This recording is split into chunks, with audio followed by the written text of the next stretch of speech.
പ്രബോധന രംഗത്ത് പുത്തനുണർവുമായി ലൗദി ഖുർആൻ masters club അവതരിപ്പിക്കുന്നു രാത്രി സന്ദേശം. എന്നും രാത്രി 9 മണിക്ക് യൂട്യൂബിലൂടെ പ്രസംഗ പരിശീലന കളരിയിലെ പഠിതാക്കൾ നിങ്ങൾക്കായി ഒരുക്കുന്നു. കേൾക്കുക, പ്രബുദ്ധരാവുക, മറ്റുള്ളവരിലേക്ക് എത്തിക്കുക. ബിസ്മില്ലാ, അൽഹംദുലില്ലാ, വസ്സലാത്തു വസ്സലാമു അലാ റസൂലില്ലാ വഅലാ ആലിഹി വസഹബിഹി അജ്മഈൻ. എന്റെ ശബ്ദം ശ്രവിക്കുന്ന മാന്യ ശ്രോതാക്കളെ, അസ്സലാമു അലൈക്കും വറഹ്മത്തുള്ളാഹി വബറകാതുഹു. ഇസ്ലാമിന്റെ പഞ്ചസ്തംഭങ്ങളിൽ 5-ാമത്തതാണ് ഹജ്ജ്. ലോകത്തിന്റെ നാനാദിക്കിൽ നിന്നുമുള്ള സത്യവിശ്വാസികൾ അള്ളാഹുവിനെ മാത്രം സ്മരിച്ചുകൊണ്ട് അള്ളാഹുവിന്റെ ഭവനമായ വിശുദ്ധ കഅബയെ ലക്ഷ്യമാക്കിക്കൊണ്ട് യാത്ര ചെയ്യുന്നു. ഈ ലക്ഷ്യത്തിന് തന്നെയാണ് ഹജ്ജ് എന്ന് പറയുന്നത്. സൂറത്തു ആല ഇംറാനിലെ 97-ാം വചനത്തിൽ അള്ളാഹു പറയുന്നു, വലില്ലാഹി അലന്നാസി ഹജ്ജുൽ ബൈത്തി മനിസ്തതാഅ ഇലൈഹി സബീല. ആ മന്ദിരത്തിൽ എത്തിച്ചേരാൻ കഴിവുള്ളവർ അതിലേക്ക് ഹജ്ജ് തീർത്ഥാടനം ചെയ്യൽ അവർക്ക് അള്ളാഹുവിനോടുള്ള ബാധ്യതയാകുന്നു. മഹാനായ ഇബ്രാഹിം നബി അലൈഹി ഇസ്ലാമിന്റെയും പത്നി ആജറ ബീവിയുടെയും പുത്രൻ ഇസ്മായിൽ നബി അലൈഹി ഇസ്ലാമിന്റെയും ത്യാഗോജലമായ ജീവിത സ്മരണകളാണ് ഹജ്ജിന്റെ കർമ്മത്തിലൂടെ നടക്കുന്നത്. ഹജ്ജിന്റെ കർമ്മങ്ങൾ 5 ദിവസമാണെങ്കിലും അതിന്റെ തയ്യാറെടുപ്പുകൾ ശവ്വാൽ മാസത്തിലെ ആരംഭിക്കുന്നതാണ്. അൽ ഹജ്ജ് അശ്റും മാലൂമാത്ത്, ഹജ്ജ് നിശ്ചിതമാക്കപ്പെട്ട മാസങ്ങളിലാണെന്ന് സൂറത്തുൽ ബഖറയിൽ പറയുന്നുണ്ട്. ഇതേ ആയത്തിൽ തന്നെ അല്ലാഹു പറയുന്നുണ്ട്, നമ്മൾ ഹജ്ജിന് പുറപ്പെടുമ്പോഴുള്ള ലഗേജ് റെഡിയാക്കുമ്പോൾ ആദ്യമായി കരുതേണ്ട വിഭവം തഖ്വയാണ് എന്ന്.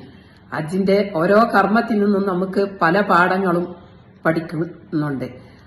തവാഫ് നമ്മൾ ചെയ്യുമ്പോൾ അത് നമ്മെ ഓർമ്മിപ്പിക്കുന്നത് ജീവിതത്തിന്റെ കേന്ദ്രം അല്ലാഹു ആണ് എന്നതാകുന്നു. സഫാ മർവയ്ക്കിടയിൽ സഹി ചെയ്യുമ്പോൾ ആജറ ബീവിയുടെ ആത്മവിശ്വാസവും അല്ലാഹുവിലുള്ള തവക്കലും ഓർമ്മപ്പെടുത്തുന്നു. അറഫയിൽ സർവരും ഒരുമിച്ച് കൂടുമ്പോൾ അത് മാശറയിലെ വിചാരണ നാടിനെയാണ് ഓർമ്മപ്പെടുത്തുന്നത്. പിശാചിനെ കല്ലെറിയുമ്പോൾ നമ്മൾ പിശാചിനെ മാത്രമല്ല കല്ലെറിയുന്നത്, നമ്മുടെ ഉള്ളിലുള്ള ദുശീലങ്ങളെ കൂടിയാണ് നമ്മൾ എറിഞ്ഞു കളയുന്നത്.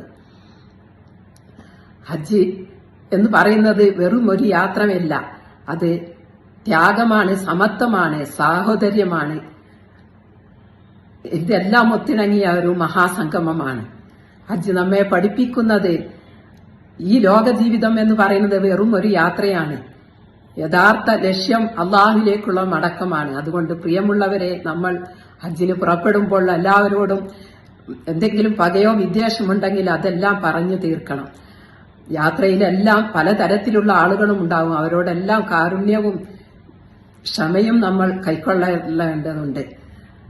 നബി സല്ലല്ലാഹു അലൈഹി വസല്ലമ അരുളിയതായി അബൂ ഹുറൈറയിൽ നിന്നുള്ള ഒരു നിവേദനം ഇങ്ങനെയാണ്: സ്ത്രീ പുരുഷ സംസർഗമോ മറ്റ് അനാവശ്യമോ ചെയ്യാതെ അള്ളാഹുവിന്റെ പ്രീതി മാത്രം കാംക്ഷിച്ചുകൊണ്ടൊരു വ്യക്തി ഹജ്ജ് കർമ്മം നിർവഹിച്ചാൽ അവൻ മടങ്ങി വരുന്നത് അവന്റെ മാതാവ് പ്രസവിച്ച അതേ സമയത്തിലെ പരിശുദ്ധിയോടെ ആയിരിക്കും.